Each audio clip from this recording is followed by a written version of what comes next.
Dear students, आज हम एक क्वेश्चन डिस्कस कर रहे हैं यहाँ से 11th क्लास का सीक्वेंस एंड सीरीज चैप्टर का है।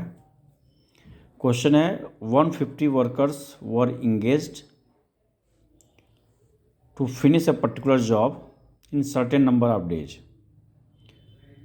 4 workers dropped out on second days, 4 more workers dropped out on third days and so on. मतलब चार बंदे हमेशा हर नेक्स्ट डे में छोड़ते गए।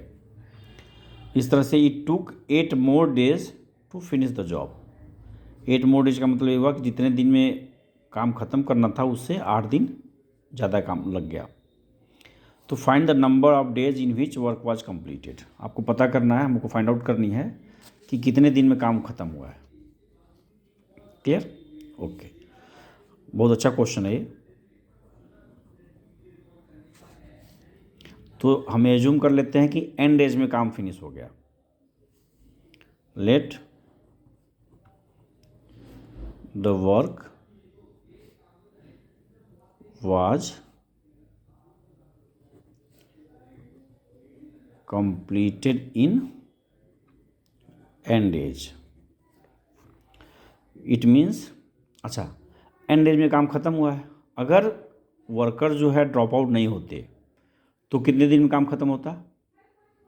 क्वेश्चन बोल रहा है कि अगर 4 workers second day, 4 workers third day, 4 workers fourth day and so on, इस तरह से 8 more days to finish the job.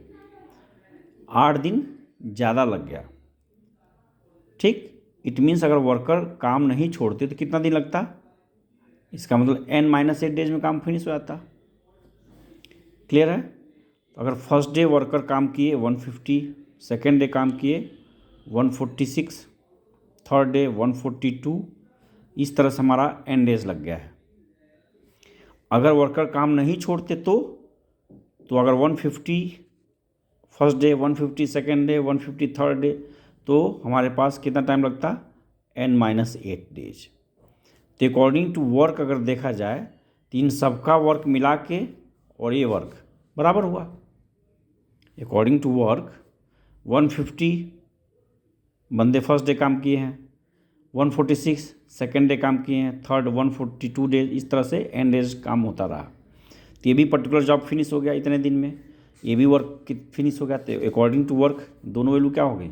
बराबर हो गई। तो 150 plus 146 plus 142 and so on up to n।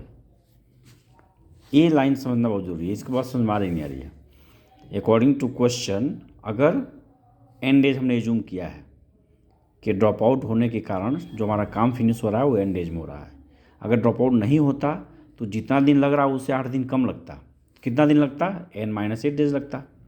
150 worker लग रहे हैं पर डे और n-8 डेज में काम फिनिश हो रहा है। तो ये जो वर्क है और ये जो वर्क है, दोनों वर्क की वैल्यू बराबर हो गई। अब इसी को हमको सॉल्व कर लेना है। तो हम क्या देख रहे हैं, ए पी बन रहा है 150, 146, 142। तो ए पी फॉर्म हो रहा है। कितने टर्म्स हैं? n टर्म्स हैं। तो हमारा फॉर्मूला n/2, 2a की वैल्यू हमारी 150 है, प्लस n-1 और d की वैल्यू, d मेरा होता है a2 - a1, तो d की वैल्यू हो गई मेरी -4।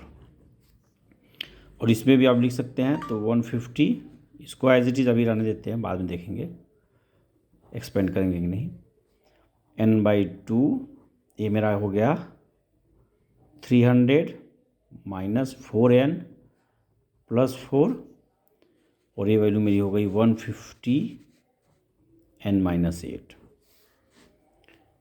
तो ये डेटा मेरा हो जाएगा 2 से 4 दिन से मल्टीप्लाई कर दें तो ये हो जाएगा 300 n-8 और ये मेरी वैल्यू हो जाएगी 304 - 4n। ठीक, कुछ कॉमन भी ले सकते हैं इसमें से, 4 कॉमन ले लो तो 4n, 4 से कॉमन, 4 से बन जा 28, 4 6 जा 24 -n, ये मेरा हो गया 300 n-8, 4 से डिवाइड कर दे रहे हैं तो हो जाएगा कितना? 75 n-8 n 76 -n। 4 से में कट कर दिया, 4 से यहाँ से कर दिया। अब ओपन कर लेते हैं तो 75n - 75 8 जा 600, 76n माइनस एन स्क्वायर। तो सबको लेफ्ट मिलेंगे तो हमारा क्वाड्रेटिक इक्वेशन एक बन जाएगा। तो हो जाएगा एन स्क्वायर, यहाँ पे 75n है, इधर आएगा तो हो जाएगा minus n minus 600 is equal to 0।